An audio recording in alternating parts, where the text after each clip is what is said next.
3、2、1，練歐慶典，全城 Viva！ 2026澳門國際幻彩大巡遊，現在正式開始。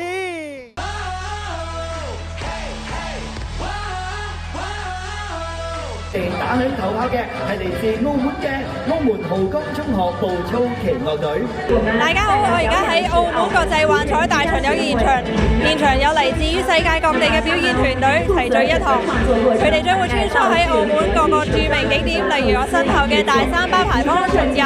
澳門旅遊塔，仲有澳門嘅各個橫街窄巷之間，無論係市民定係遊客，都可以輕輕鬆鬆咁融入現場，感受現場濃厚嘅歡樂氣氛。幻彩大巡遊自2011年創辦以嚟，今年已經踏入第12屆。本屆以海獅之路文化相遇為主題，邀請超過10隊嚟自葡萄牙、法國、印尼、莫桑比克等橫跨亞非歐3大洲嘅藝團參與，連同近50隊澳門本地表演團體，合共大約1600名表演者同場獻藝，展現多元文化交融嘅魅力。今次隊伍更加多啦，更加豐富啦，好多我哋之前未見過嘅隊啦，都嚟參加啦。咁啊，只可以講一年比一年進步，一年比一年更加多嘅隊伍，越嚟越精彩。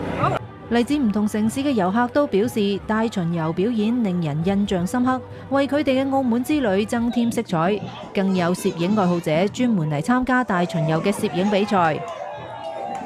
係，我追了，哇，好嘢！呢個係有特色嘅嘛，因為係醉龍啊嘛，中國嘅特色噶嘛，很有活力，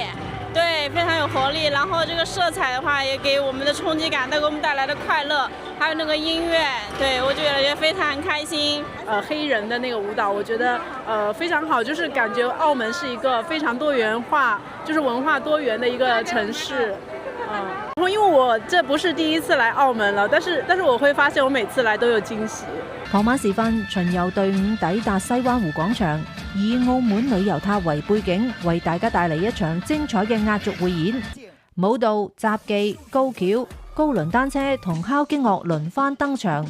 匯演尾聲，演出團隊更係帶住大型氣球裝置走入人群，同現場觀眾近距離互動，將歡樂氣氛推向高潮。